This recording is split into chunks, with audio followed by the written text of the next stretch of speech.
I think that one. 5:34, we'll call the meeting to order.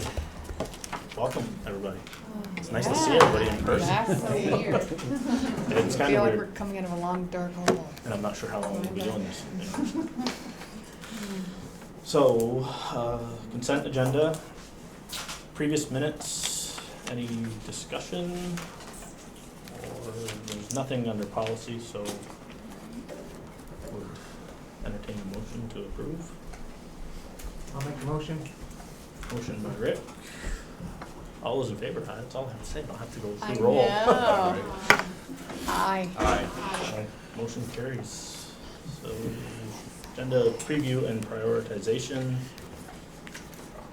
We're all good there? I think we're good. I think the one piece is our business manager's finally taking a vacation. Yeah. So I think if you have specific questions, we'll do our best, but we might need to rely on reaching out to him after this meeting.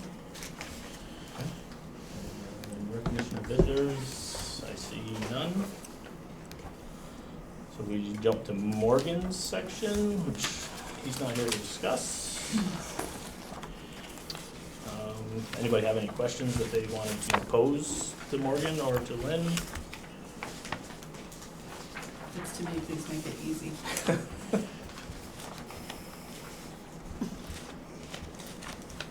Hearing none, we'll move on to Lynn.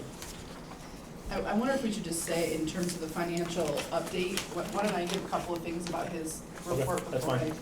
So I think that if he were here, he would have said that your FY '21 budget, you closed out with a small balance at the end of the year, did cut it a little close with your budget for this year. So he talked about the moving parts. Last year were around positions, primarily around special education and reimbursement, and truing up the FY '20 tuition. So that's what made it so close for this last year. He was just announcing to people that the audit for FY '21 is going to take place in September. And I will say this here, he said at the NMV meeting last week, we have now successfully converted to the e-finance system, and that was quite a heavy lift. And Morgan gave some public accolades to Fran Jackson. She pretty much took all of the formatting and all of the behind-the-scenes work that needed to be done and did that lift herself. So kudos to Fran. She really did a tremendous job getting us ready for that transition. And, you know, he said it was a success because we all got paid. So that was how he measured that success. We were pleased with that as well. Corrected. Yes.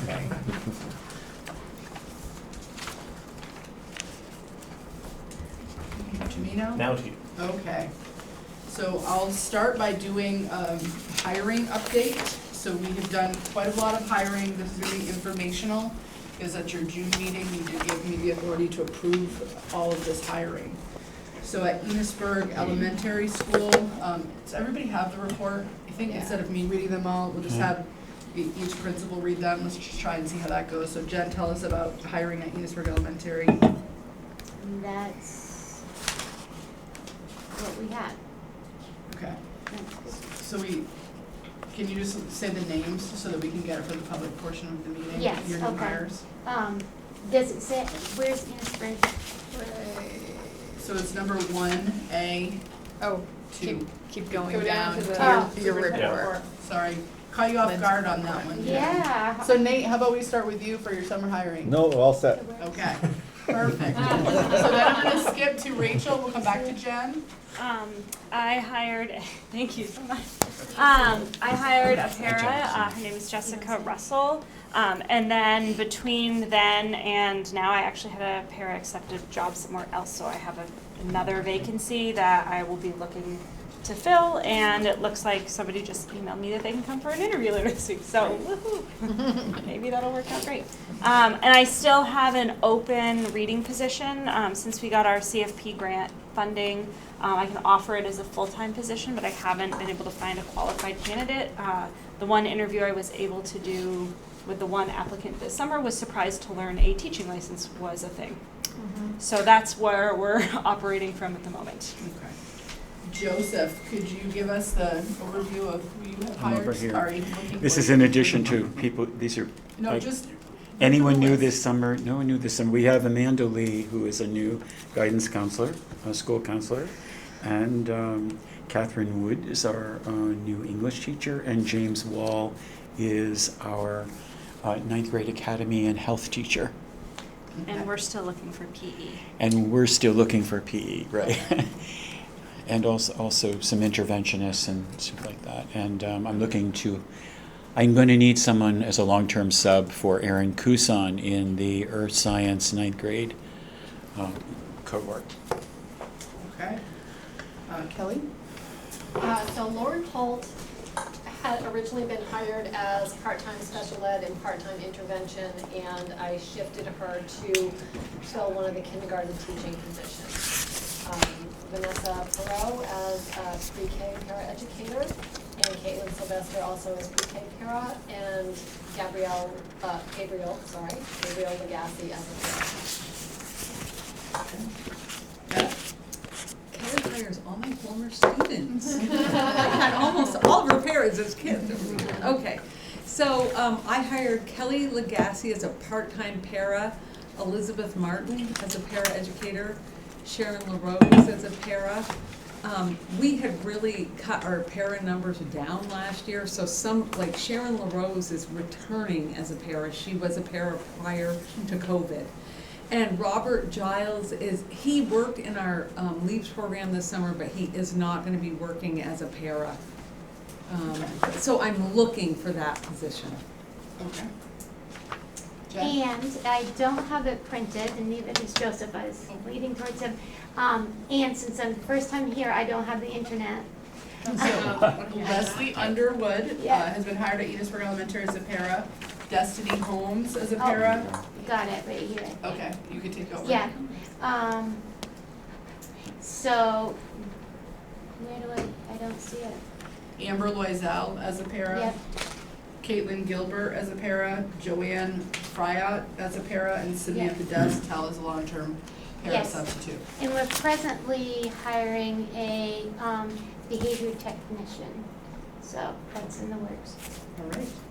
So we have had some resignations at Enosburg Elementary School. Chantel Nolan, Shelley Hicks, and Tara Jones. At Enosburg Middle School, Bonnie Adams. At the high school, Casey Larson, who Gab has hired for the Flexible Pathways Academy, and Gab Redrup, who has been hired to be the principal of the Flexible Pathways Academy. At Richford Elementary, Jessica Lehue and Rebecca Russin, and Sonia Holmes has been moved to the pre-K position.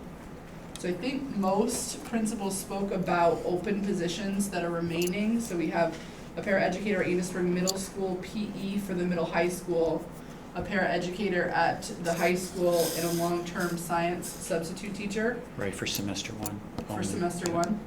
And for Richford Elementary, they're still looking for a paraeducator, a tutor, and a long-term sub for an elementary position. Beth is still looking for a custodian, a paraeducator, and we're looking for a family engagement coordinator for both of the Richford schools.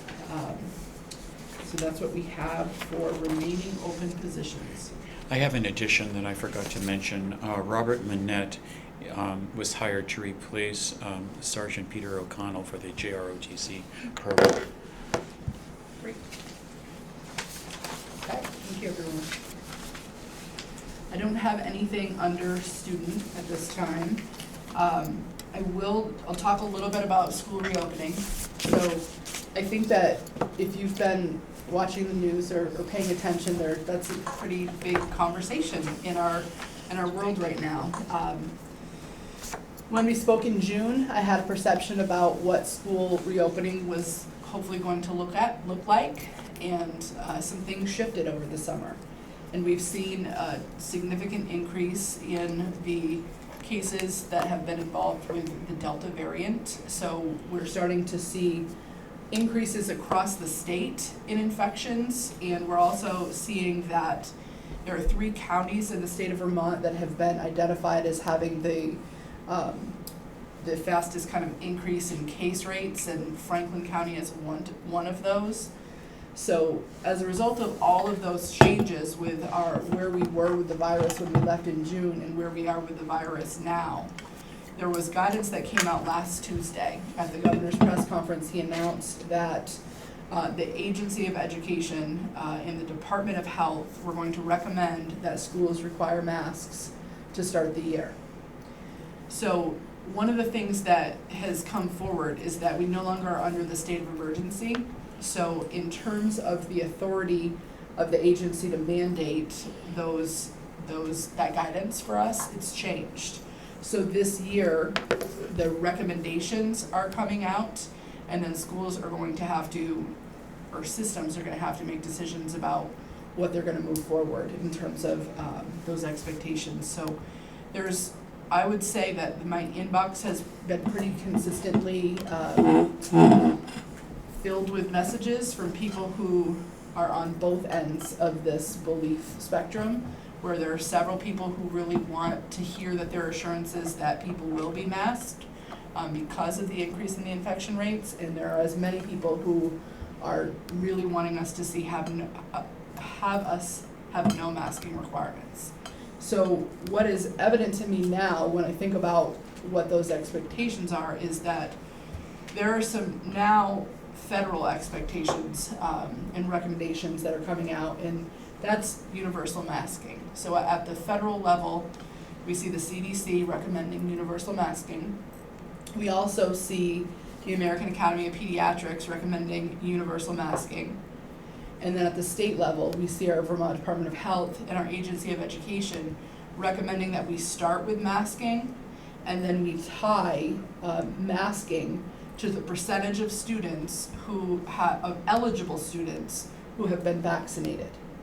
So for right now, that guidance is really clearly connected to once a school gets to 80% of the vaccinated students, that there's a recommendation that the masking requirement would no longer be in place. So in terms of decision making, last year the board had a policy that granted me decision-making authority because of the state of emergency. So we are in a place now where the FNESU board is gonna have to make decisions about, they're gonna have to give me some guidance on, now that we're not getting mandates from the state, regulatory guidance, now that it's gonna come in the form of a recommendation, they're gonna have to give me guidance on how they want me to handle that and what kind of decision-making authority I have. So that will be the crux of the conversation at tomorrow's meeting. So I don't have details to share with you in terms of reopening. The one thing that I can say is we're going to have students back 5 days a week. And that's huge because we haven't had that since March of 2020. So to have all of our students back, I think is cause for celebration. We'll have to work through the how do we respond and keep everyone safe, and with the goal of keeping our schools open in the coming days and weeks and months ahead. So I do just want to acknowledge, I think there's no one in this room that would want to be where we are right now. I think we were all hopeful. I think there was a lot of chatter as we were ending the year. It feels great that COVID is over, and I think that the Delta variant has proven to us that COVID really isn't over yet. So I think we may have some rough seas ahead for a little bit, because this is definitely a polarizing topic, and people have really strong beliefs on whether masking is something that should be mandated or not. So I'm hopeful that I'll be able to release greater detail about our reopening plan later this week. The likelihood of where our board meeting is landing, it'll be late this week. So, any questions on that from anyone? The 80%, so is the vaccination card like an immunization record?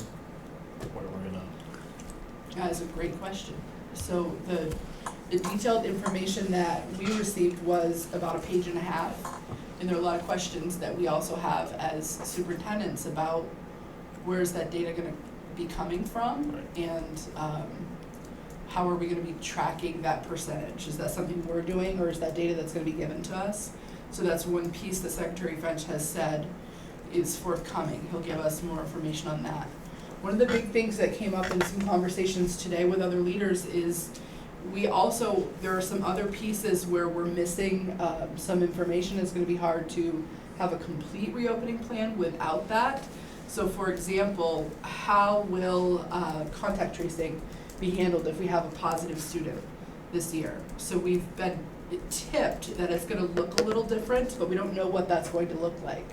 So if we're gonna have to make decisions around, you know, assigning seats in classrooms or thinking about keeping certain groups of students together, we really need that more full picture of what those recommendations are going to look like as we move forward. There are some other pieces that he has indicated there more information will be coming about, and that is music education. It's still, because this is spread with respiratory droplets, singing and instruments continues to be a really efficient way to spread those droplets, so they're going to give us some guidance on music. We're expecting that we're also going to be receiving some guidance on fall sports. The only sport really, from their guidance, masks are not required outside. So the only sport that really leaves up in the air in terms of how do we handle it is volleyball. So we're anticipating that we're going to hear something about volleyball for the fall. We don't know what that's going to be yet, but we're going to see a shifting landscape in terms of some of the more finer details that were outlined for us last year are not going to be this year. So what we have heard, and I just want to be clear about this, is that their number one strategy for protecting students is vaccination. And while we're waiting for vaccination, masking is the next best thing.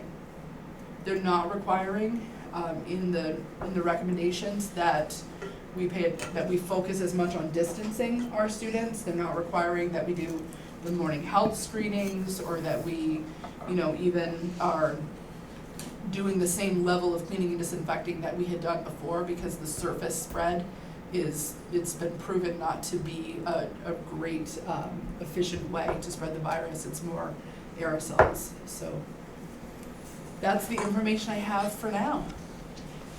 So I guess stay tuned. I have a question, and I've heard it both ways, and I don't know the answer to it. So 80% of your eligible students, so if you have a middle school, K through 8, 7th and 8th grade, most of those students would be eligible for the vaccine. Does that mean that K through 6 then can go without masks, because 7th through 8th is back for the vaccine? You're silent on that so far. Okay. It's a great question. It is actually one of the exact questions that was asked in our weekly meeting with Secretary French last week. That was our first one of the summer, so we had lots of questions about that information. I think that I should have included that, Rick, that he said that if there are schools that serve populations of students that are eligible and not eligible for vaccine, that there would be separate guidance on that for K-8 schools and for our K-12 systems, because there are several of those around the state. So I don't know how they're gonna tell us to handle that, if they're gonna tell us to treat students differently in those two cohorts. I have questions about the 80% of what number, because at some point, the other piece that he talked about was the emergency use authorization for the vaccine for children under 12. And I've now heard this timeline communicated in several different ways. I've heard late September. I've heard no, it's going to be into October, and then the other day I heard it's probably going to be the first of the year. So I'm getting broad information about that, and I don't feel super clear. But once that changes, and you have more students in your building that are eligible, I have questions about that too. What does that mean you're counting 80% of the eligible at one point in the year, but your percentage completely changes once you open that up and more eligible. So greater detail is needed on target. Yeah. Okay. Any other questions on that before I move on to Gab? Well, we might not be able to hear Gab, but we can try. Hi, Gab.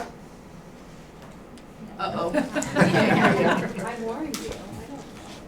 She can hear us now, but we can't hear her. Well, I had told her that might happen. Okay. Oh. Can you not hear me at all? Now Now we Now we can hear you. Courtney did some magic and we can hear you now. You're very loud, just so you know. I apologize. So can you give us an update on where we are with the Flexible Pathways Academy? It's been a while since this board has come together, and I think that the last time we spoke, we had a plan for K through 12, and we've had some things evolve over the summer, so maybe you could give us an update. Yeah, so is the volume okay now? Can you hear me and I'm not yelling? Yeah, you're good. Okay.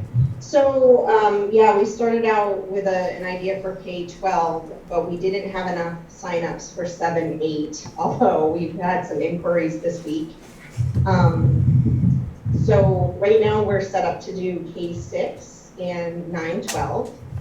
And we've been doing our orientations with the 9-12 students. I know that one of the concerns that I'm not sure if it was this board or the SB board brought up was about students, you know, being able to access and be self-directed.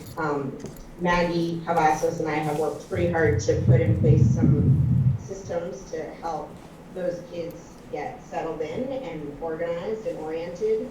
And they're working on that this week. So we've started that. We have about, I think we have a total of, I want to say 10 students. We keep sort of getting them. We got another one today, so I think we're at 10 for high school.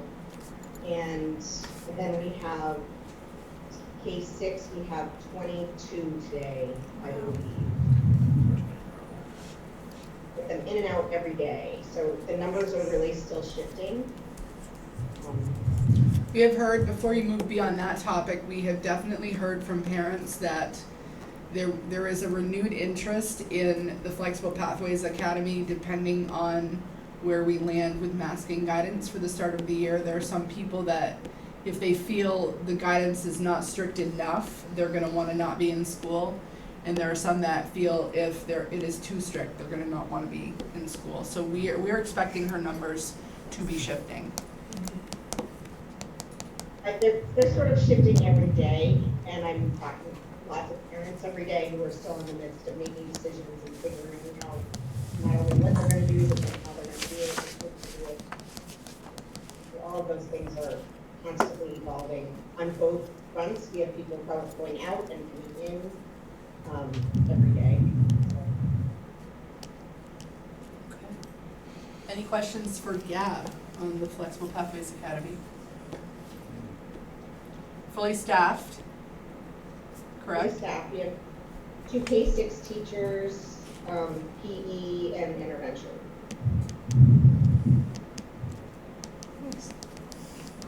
All right.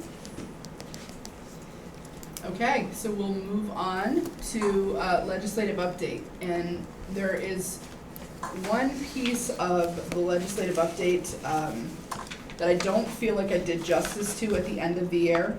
And I just wanted to make sure that you were fully aware. So there was a bill passed into law, it was called Act 72. And Act 72 was centrally focusing on addressing the needs and conditions of school facilities around the state of Vermont. So for those of you who have been in education for a while, we have not had any state construction aid available to schools since 2007. So what that means is any construction projects that happened from 2007 until now was entirely paid for within the school system. Well, it's still a statewide funding structure, but there was no state aid to offset any of those expenses. So the position we find ourselves in is that in a lot of schools, because there was no additional help, there's been deferred maintenance. So the legislative body is definitely paying attention now that we need to address the environmental issues that we have in some of our schools in the state. So they actually approved hiring someone whose sole goal is to assess that. So his name is Norm Atkins. He's familiar to those of us who have been in education for a while. He used to do the energy audit work in many of our schools years ago. So he is charged with visiting and assessing all of our buildings and then reporting back to the legislature about what's the current reality, how much deferred maintenance do we really have in these schools. And then there's going to be additional kind of requirements that are coming down the road. So as part of that inventory and assessment, they're also going to be doing some additional testing. We had the experience a few years ago in FNESU of piloting the lead in the drinking water assessments or testing, and they helped to fund the testing. They did not help to fund the remediation, so that was at the local expense.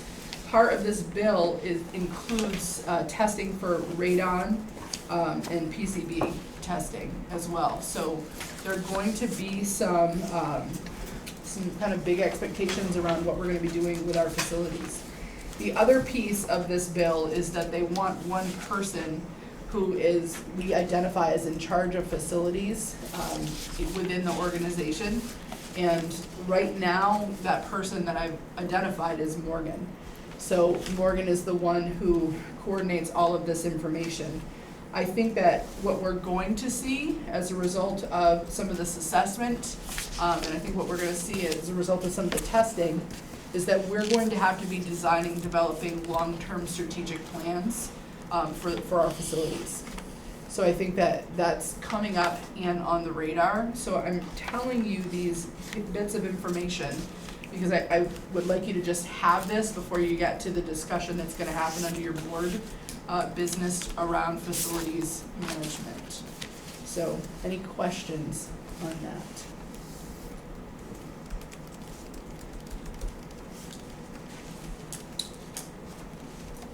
I'm done. You're done. Mm. Wow. Right time.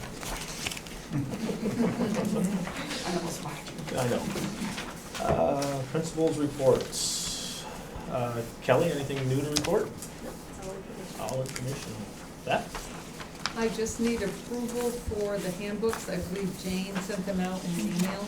James did send those out. Oh, I have a hard copy, if anybody wants one.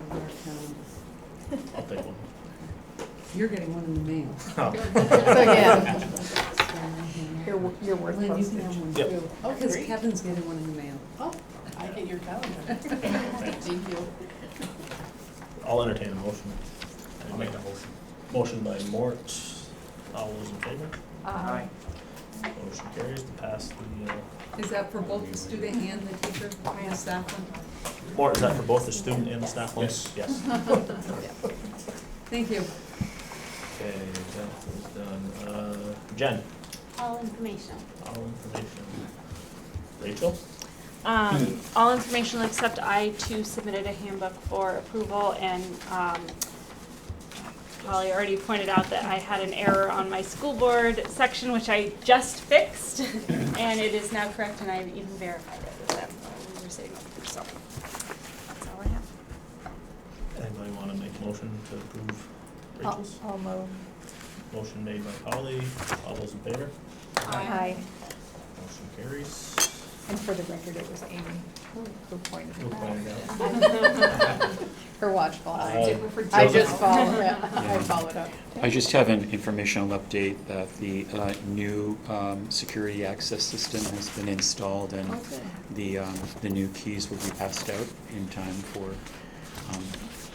orientation. Nate? The biggest updates, just the building project, so we'll be moving the pole barn. I just want to keep bringing this back because I'm going to be asking for money soon. So I just want to, I'll be running out of the money that I have. So the gear funds are moving the pole barn to the log landing, which will be done in the fall, and then tearing down the barn and building the sugar house and the construction lab. So the construction lab, a lot of that can be paid for with the remainder gear funds if we can get it done this year. And then I'm probably going to be wondering if I can take a loan from the capital reserve fund to build the sugar house and then have it paid back over a series of years from sugaring profits when we move the sugar house.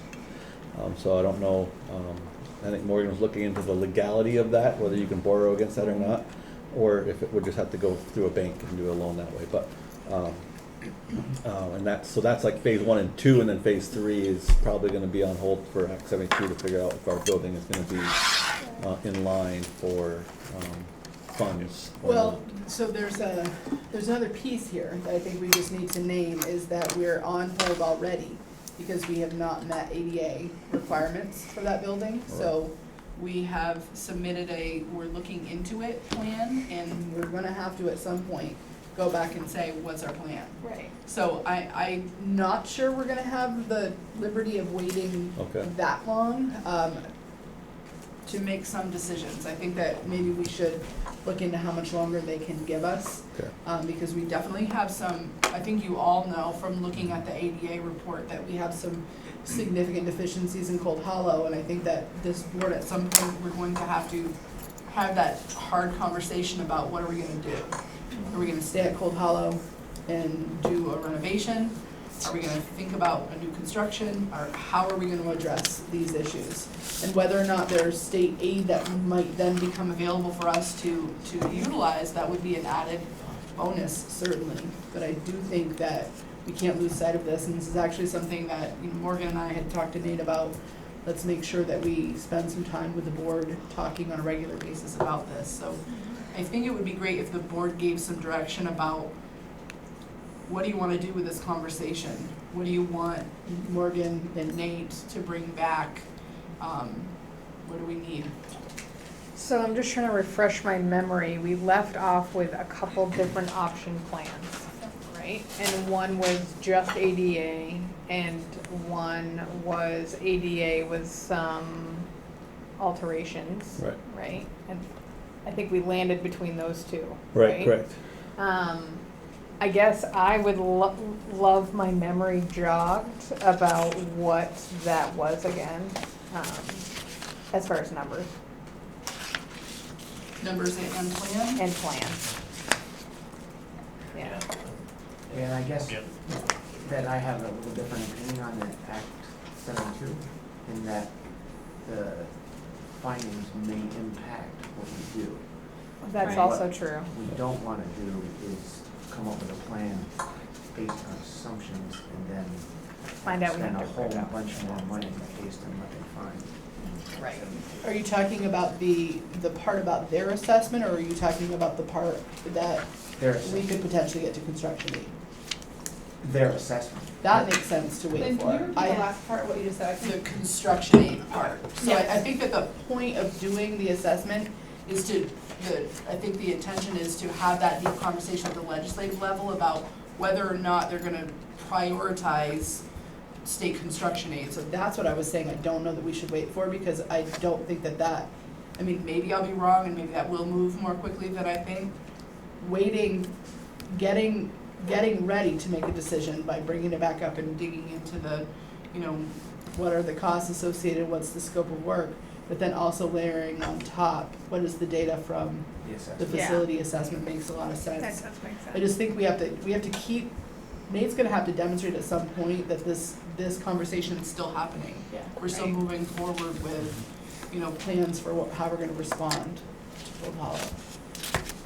So what do you think about doing both? Oh, I think that's fine. Okay.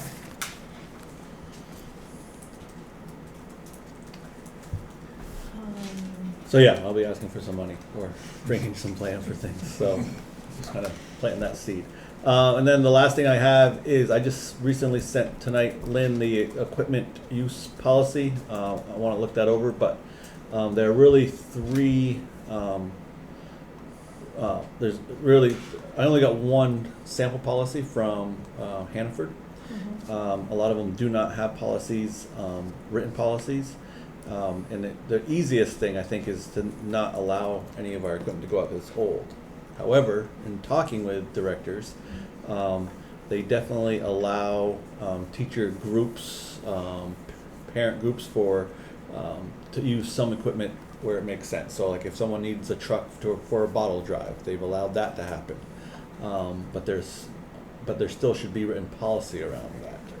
So I don't know if we should like go through each piece of equipment and say, what are we comfortable with? We've used, like our tool trailer has been used for FFA for a makeshift center, but that was for a club organization for the school. So there's different organizations that use pieces of equipment throughout, and we just have to figure out what that policy looks like. So for like FFA or for, let's say, a sports club, could they use certain things?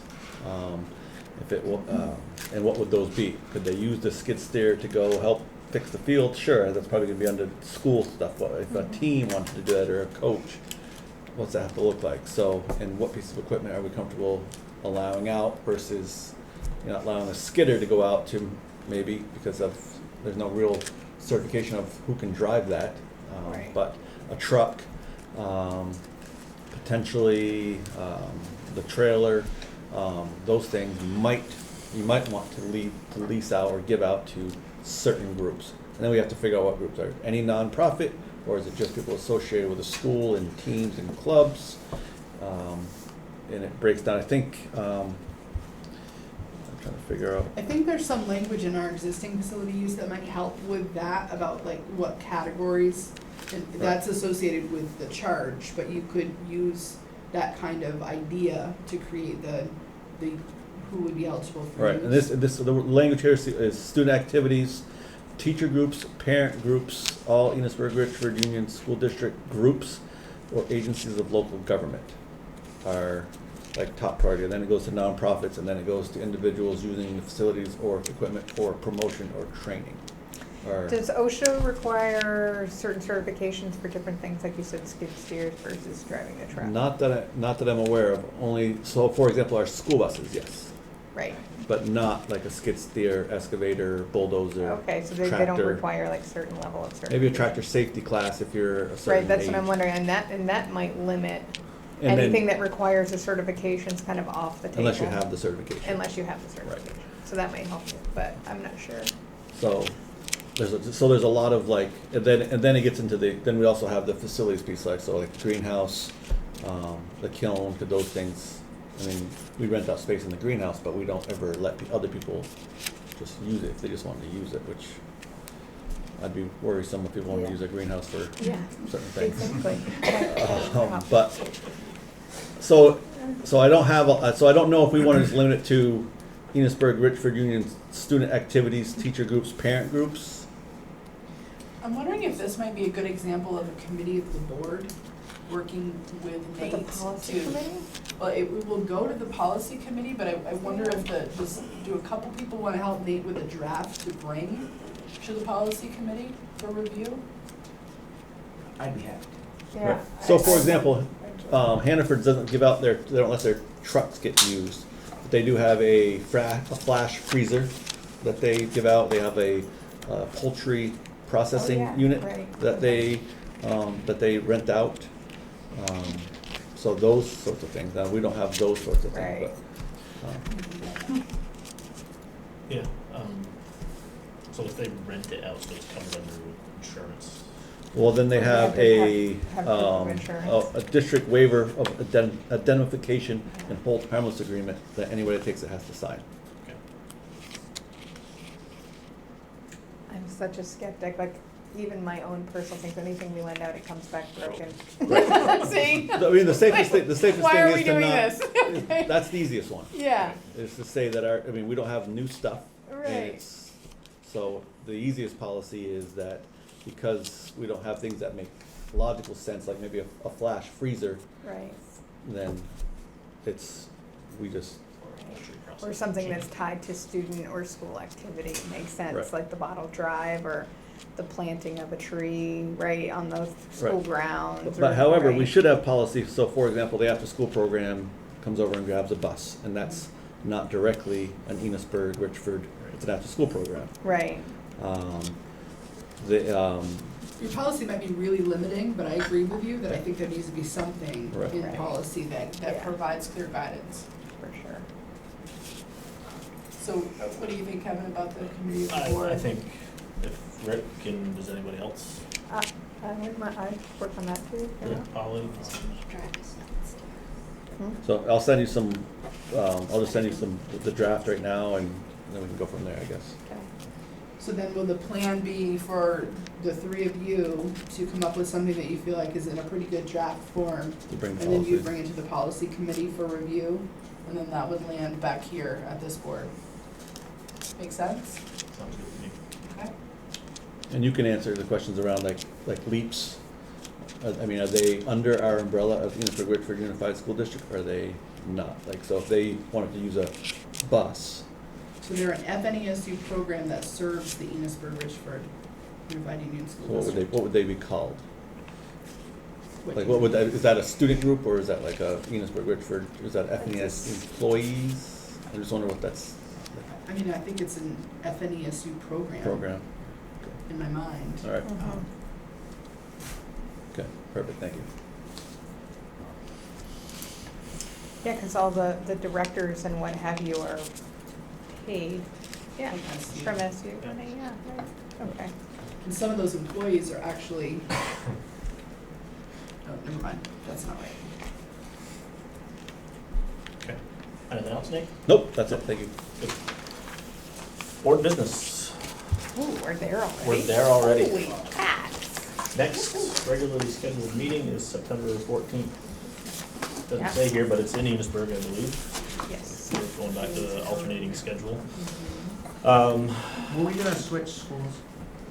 We had talked about switching. Oh, rotating buildings. Rotating buildings. Oh, between the elementary and the, I thought we decided to keep it simple So and not confuse. we had talked last year about keeping it simple, Okay. and at the same time, we did have that conversation in my office this year about you as board members never get the opportunity to see Enosburg Elementary, or, I'm sorry, Richford Elementary, or Enosburg Elementary. My directions are all over tonight, or Cold Hollow, and I just think there would be some benefit, not only to the board members getting to see those spaces, but when our principals do spotlights, I think it'd be pretty great if they were in their own environments makes sense. when they did the spotlights. So I wondered if we're in a place this year that maybe we could give it a try. I feel like our communication around boards has improved significantly, and I think we've got this access online that I think could be helpful, so no matter where it is, people could still access.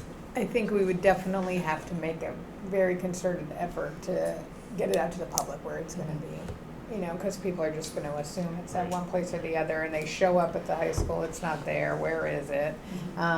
But we have social media and everything like that, I feel like that could work. That's just my thought though. I'm just gonna look at Courtney, she will take care of it probably. You take care of it, Courtney. So I think it's a good idea to move everybody Yeah, else, I like it, rotate. as long as the And public. follow the spotlights there, I think Yeah. is a good idea too.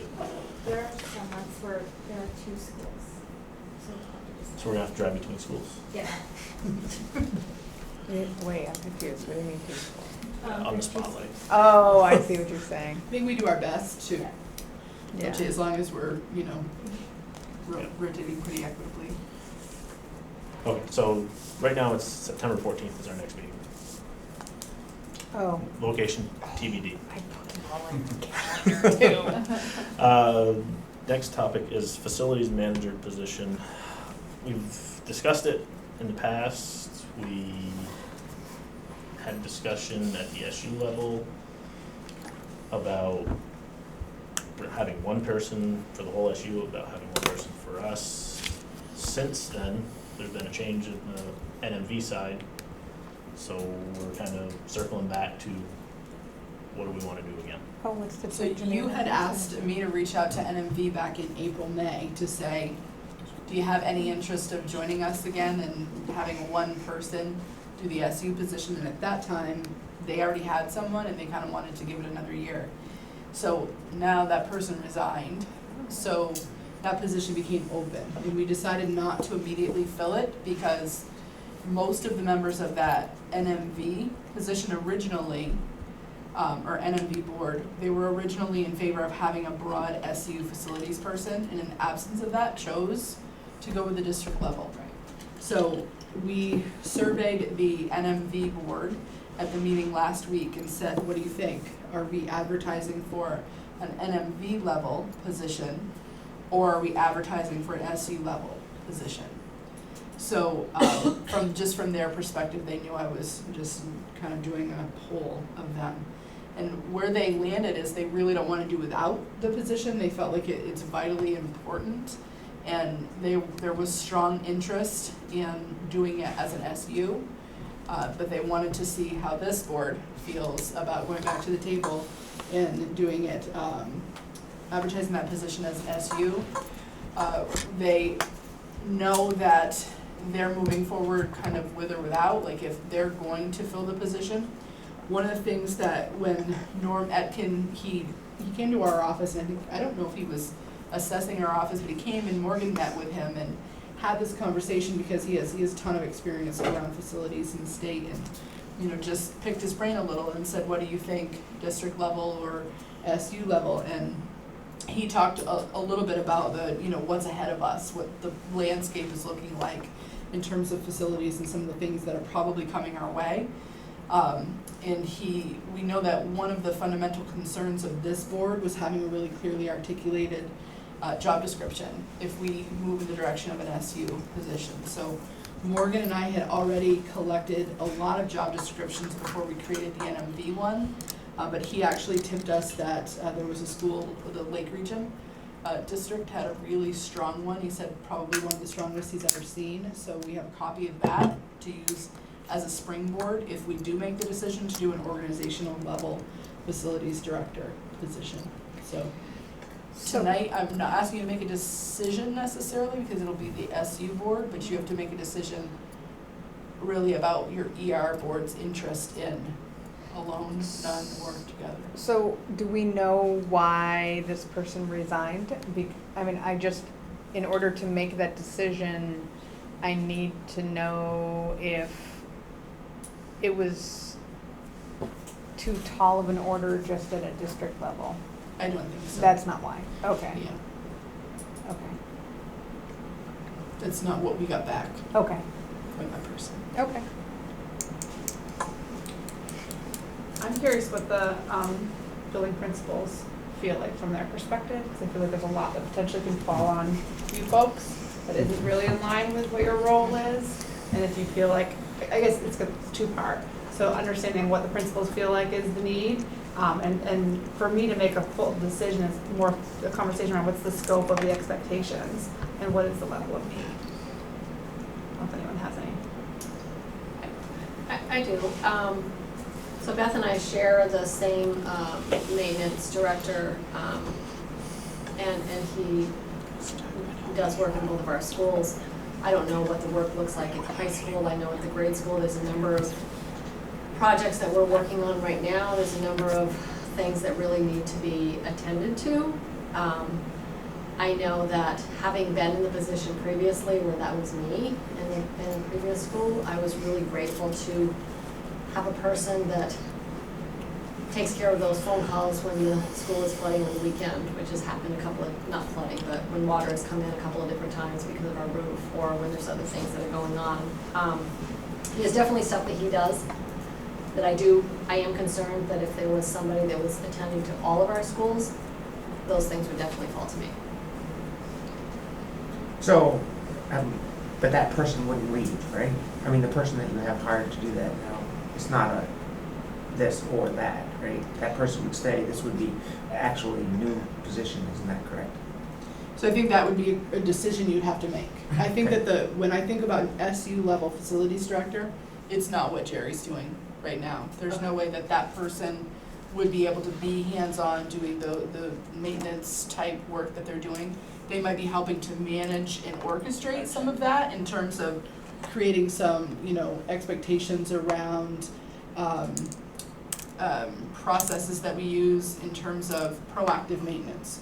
I don't think we have a really clear plan about proactive maintenance that is consistent across all of our schools, and the quality of the proactive maintenance, to be completely frank, is dependent upon the quality of the person in the head custodian position.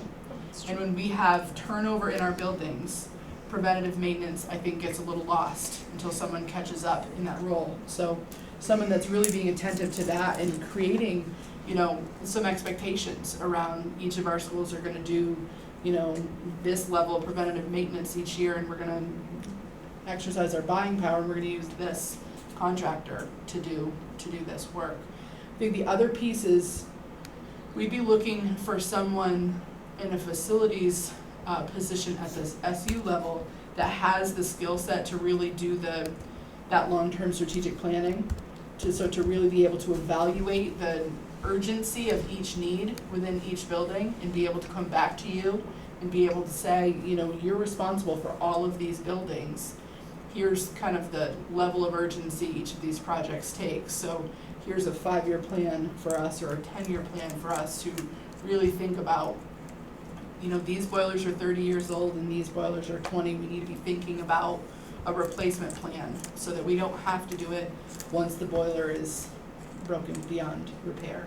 So it's that level that I think that we would be working on, not the, you know, that they'd be taking the calls when the water is coming into the building. There's still gonna be a need for that at the building levels.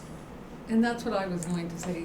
I think I sent an email after one discussion, and I think that the maintenance needs don't go away. So I think that it really comes down to the job description and who's performing those maintenance tasks in each building. And Lynn is right. It depends upon the skill set of the people you have working in your building. So is that centralized? I don't know. Or is it, do you have a maintenance person and a manager that he works under, and then you hire just custodians in each building? I think it depends on what the job descriptions say. And I think that it is a little bit of the chicken and the egg. Right. It's not an easy task to create a comprehensive job description, so we at least need a sense from you about direction before we're gonna be able to really dig in and build a job description. And that can be something that the board weighs in on too. Like, we could bring a draft once there's a little bit of a decision about direction. Like, if there's no interest, we don't really have the human resources to put into doing it if there isn't at least a good interest. Anybody else have perspective? I mean, I feel similarly to you guys on, you know, the Richford side, that we have somebody who's been in the position a long time, who does a really great job at like managing and responding to the needs that come up. But like you both said, like if it weren't that person, a lot of that stuff might fall to us. I think in both school systems, we're really fortunate to have really skilled, really like strong, you know, head custodial staff people. So what, like when I'm like thinking back to that job description, I know I read and responded to like. That was the old one though. The old one, okay, a while ago. So we were something. talking ER. Okay. I'm trying to remember. Like, what I wouldn't want is, I wouldn't want our people to feel like they were being like downgraded in some way, like because they are doing a good job.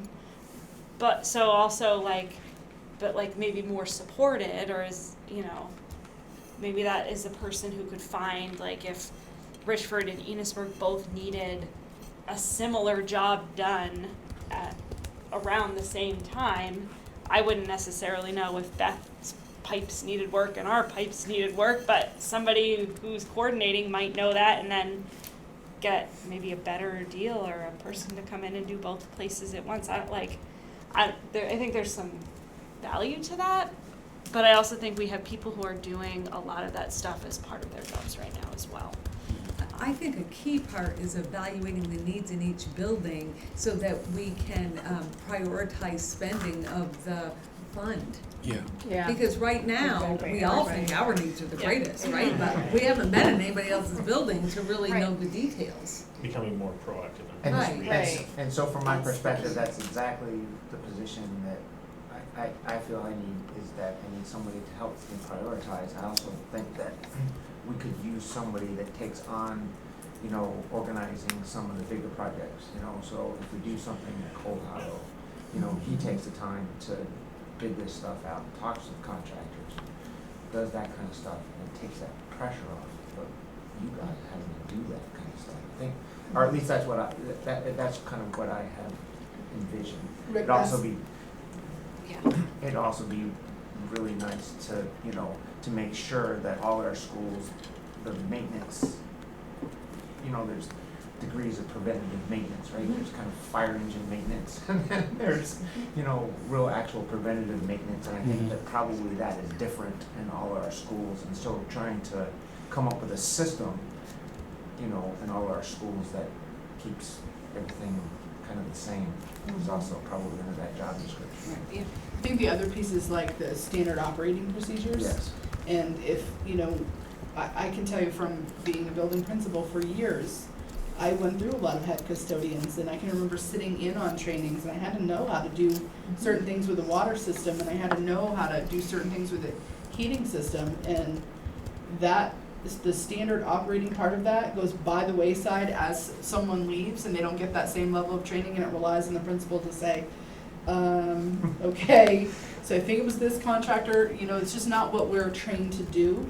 And I think that the one thing that you brought up that I think is important is in this, 72, Act 72, if there are future construction projects that result in, that are the result of this assessment, this person would play a key role. So I think about the construction project that we just went through in Sheldon, and if we'd had someone in this role, they'd have been at the table every week, and that would have been part of their job. It wouldn't have fallen to the head custodian in the building, because they already have that full-time job, but they would have been, you know, building those connections about the project and overseeing that. Would have fallen more on them. I'm in support. I think it makes sense to move in that direction and see a job description. Or I think an that- SU position. An SU position, Yeah. yes, yeah, I think it makes sense. I think that's kind of the sentiment I'm hearing. Go ahead, Joseph. The level of communication between and among Doug and us is pretty good. So it's helpful for me because I live in the village and I'm just a phone call away.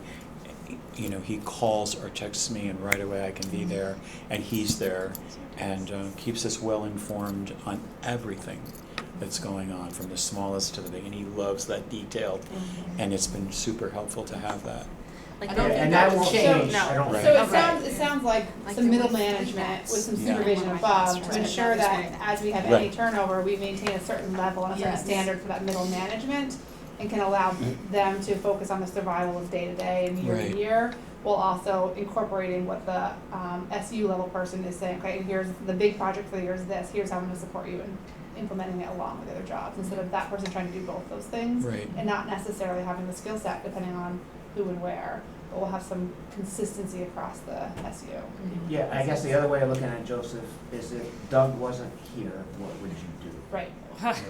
Right. I'd be You know, I mean, evicting bats out of the classroom by I think myself. he and said, it would don't not touch be this going button, right? Yeah. Yeah, right. Exactly. Yeah. It's a backup on some level. Well, and if we're talking about potentially future construction, Yeah. Right. that'll be a full-time job in itself to manage everything that Absolutely. goes into that. Right. And it would be nice to have someone else to do it.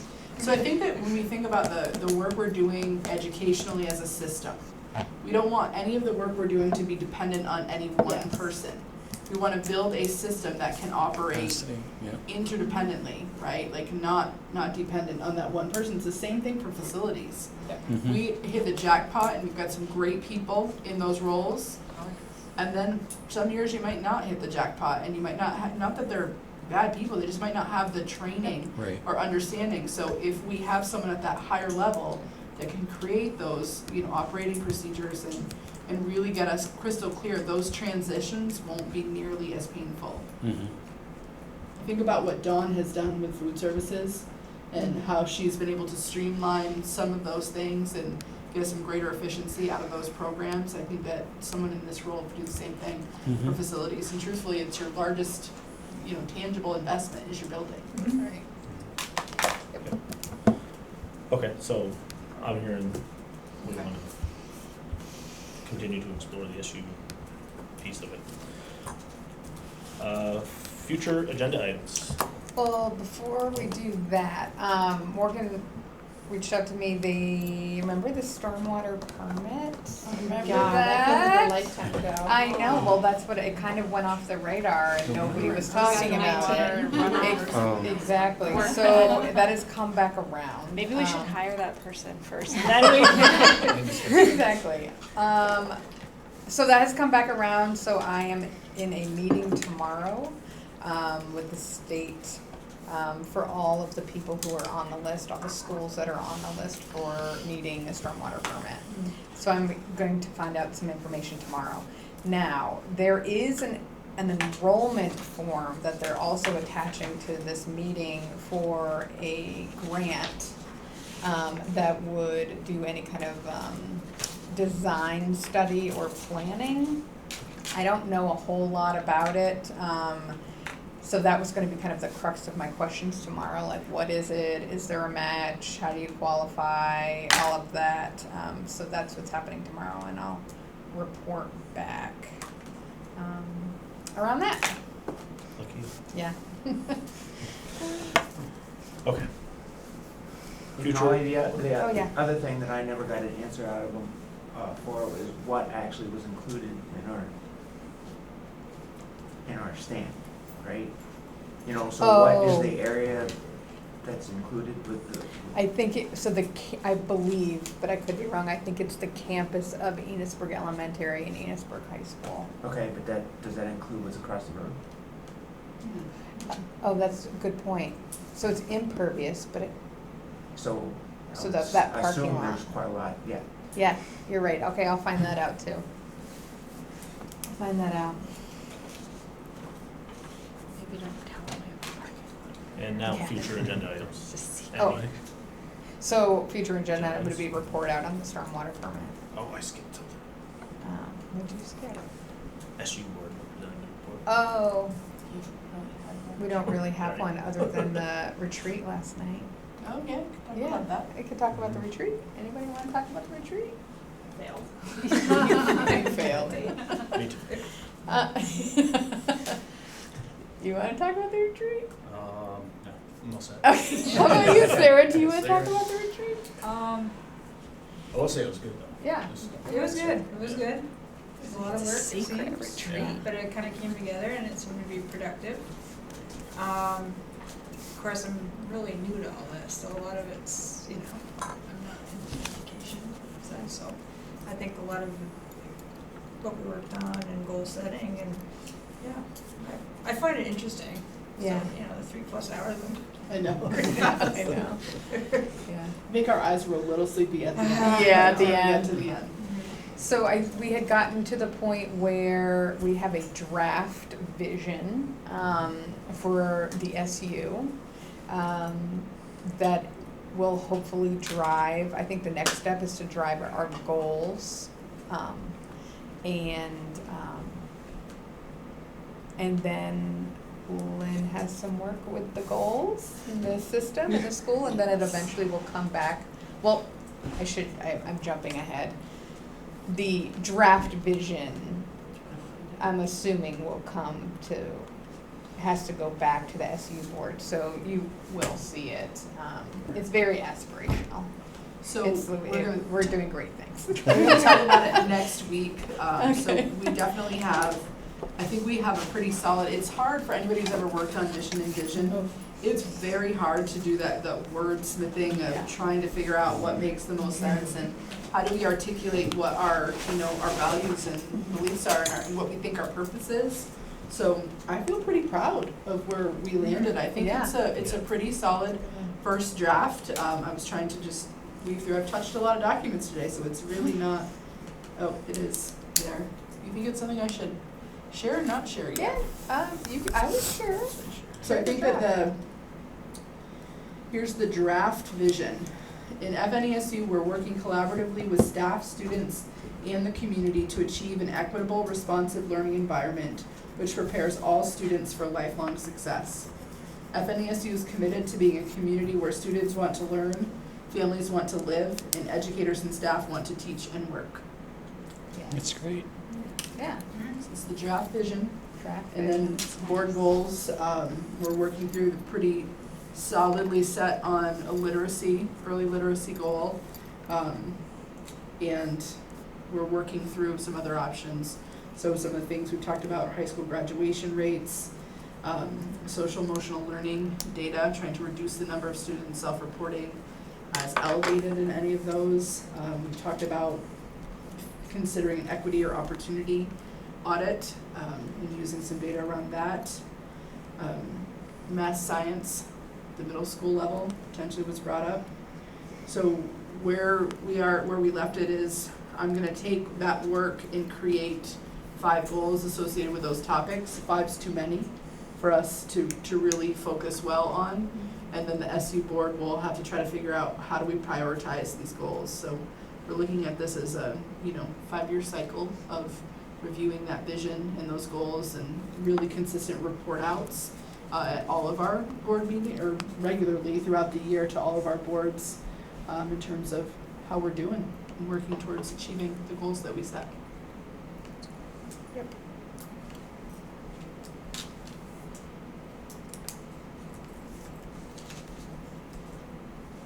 So, future agenda items was the stormwater permit. Anything under other? Rick, you're usually good for something. It's been so long, I know. I don't have any others. I know, I guess my stormwater would have been another, I jumped the gun. Sorry. All right, And motion to adjourn? Anybody? I'll move to adjourn. All those in favor? 6? Yes, I do have another. Oh.